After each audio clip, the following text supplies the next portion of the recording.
The cue ball stopped inches from the corner pocket, and Maya slowly placed her hand on the table. "Sink this," she whispered, "and you owe me a kiss." I laughed because surely she was joking. Then she bent over the felt, lined up the shot, and looked at me with a confidence that made my smile disappear. Before that night, Maya had been the coworker who always stole my coffee creamer, beat me to the elevator, and argued with me about everything from spreadsheets to movies. I never imagined a stupid game of pool could uncover how much both of us had been hiding. We worked at a small architecture firm where deadlines turned ordinary people into exhausted strangers. Maya was different. Even after 12-hour days, she could walk into the break room, toss her hair into a messy knot, and somehow make everyone laugh. I had been there 3 years, quietly building a reputation for being dependable and quietly avoiding anything that looked like romance. Maya knew that. She teased me about it constantly. One Friday evening, after our manager finally sent everyone home, Maya found me packing my laptop. "Pool," she said. I looked up. "Excuse me. There's a table downstairs in the old recreation room. One game. Winner chooses the punishment." That sounds suspiciously like a trap. She grinned. Scared. 10 minutes later, we were facing each other beneath the buzzing lights of the recreation room. Maya played aggressively, taking impossible angles and celebrating every shot like she had won a championship. I was better at defense, but she kept distracting me with jokes. Then she missed an easy shot. She groaned. "Your turn." I sank 2 balls and glanced at her. Feeling nervous? Not even slightly. She leaned against the wall and crossed her arms. "Final bet. If I sink the 8 ball from here, you owe me a kiss." I nearly dropped my cue. "Maya." "What?" "Too much. You're my coworker. And this is ridiculous."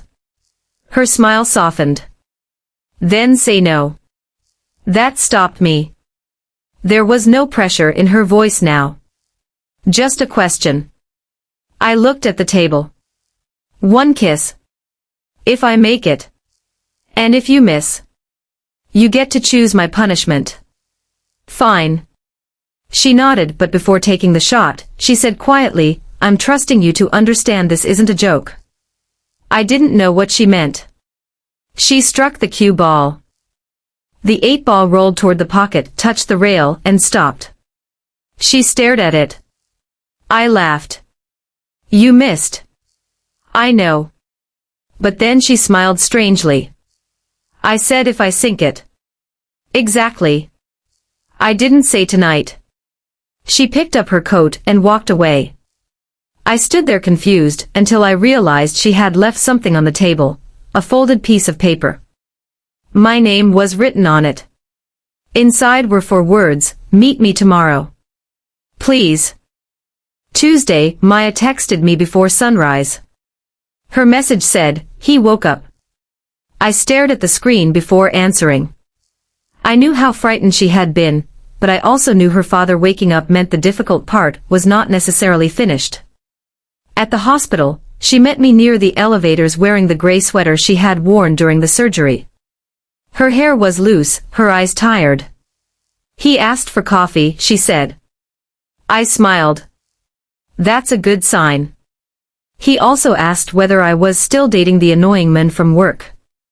I raised an eyebrow. Dating? She laughed for the first time that morning. Apparently he has excellent instincts. We visited her father together. He was weak but awake, and his humor had survived the operation. He looked from Maya to me and immediately understood more than either of us wanted to explain. "So," he said, "you're the pool player." I blinked. "How did you know?" "Maya talks when she's nervous." "Dad." He smiled. "She talked about you before she ever mentioned the surgery." Maya looked horrified. I tried not to laugh. "What exactly did she say?" "Nothing embarrassing," he promised. "That means something embarrassing," Maya muttered. Her father chuckled, then grew serious. He reached for her hand. You don't have to be strong every minute, he told her. Let people help you. Maya squeezed his fingers. On the drive back to the office, neither of us spoke for minutes. Rain tapped against the windshield and traffic crawled through the city. Finally, Maya said, I'm sorry about the bet. You don't need to apologize. I was scared, and I used humor to hide it. I know. I also shouldn't have put you in an awkward position. I glanced at her. You didn't. She turned toward the window. You could have said no. I almost did. She smiled. I noticed. And then you gave me an escape. I wanted you to choose. That sentence stayed with me. At work, rumors started almost immediately. We weren't hiding anything, but we weren't announcing anything either. 2 coworkers saw us arrive together and spent the morning exchanging knowing looks. By lunch, someone had decided we were secretly engaged. Maya walked into the break room, heard the rumor, and nearly choked on her water. Engaged, she whispered. Congratulations, I said. She pointed at me. This is your fault. My fault. You're the one who brought me coffee. You asked for coffee. Exactly. Suspicious behavior. We laughed until our manager walked in and asked why everyone was staring. For a while, things felt easy. Then Maya's father developed an infection, and the hospital called her during a client meeting. Her face changed instantly. She stepped outside. I followed but stopped several feet away. I have to go, she said. Go. What about the presentation? I'll do it. You hate presenting. I hate watching you pretend you're okay more. She looked at me for several seconds, then nodded. At work, I gave the presentation alone. My hands shook before I started, but halfway through, I realized I wasn't doing it for the clients. I was doing it because someone I cared about needed one less thing to worry about. The meeting ended. When I reached the hospital, Maya was sitting beside her father's bed. She looked exhausted. How did it go? We survived. She smiled. Then her father opened his eyes. You're late, he said. Maya laughed through tears. I was working. He looked at me. He worked too. He saved my presentation. Her father nodded approvingly. Keep him. Maya covered her face. I laughed. I'm apparently being evaluated. You are, her father said. And so far, you're passing. The infection cleared after several days. Her father eventually returned home, and Maya began sleeping through the night again. She started bringing lunch instead of forgetting to eat. She stopped checking her phone every 30 seconds. Most importantly, she began allowing herself to imagine a future that wasn't built around fear.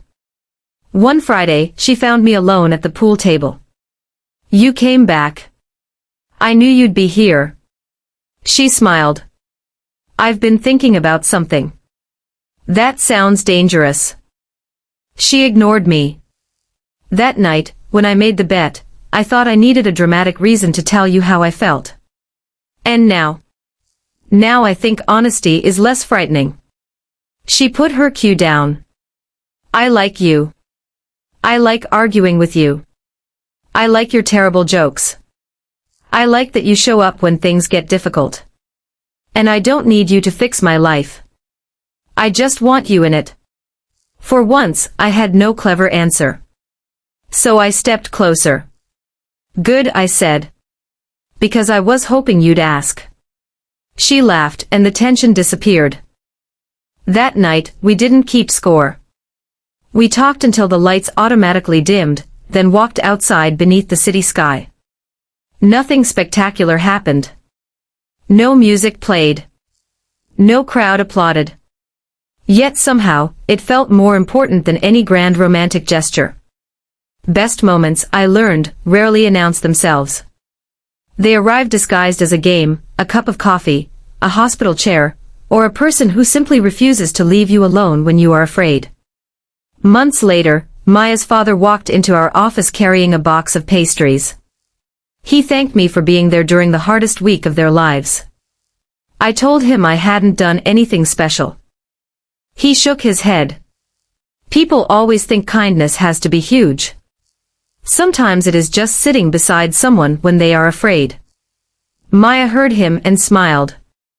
That evening, we played pool again. She won twice.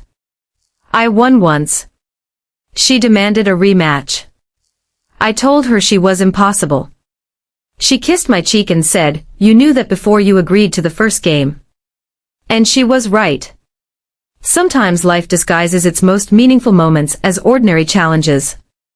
Sometimes a joke hides a confession, and sometimes the person standing across the table isn't asking you to win at all.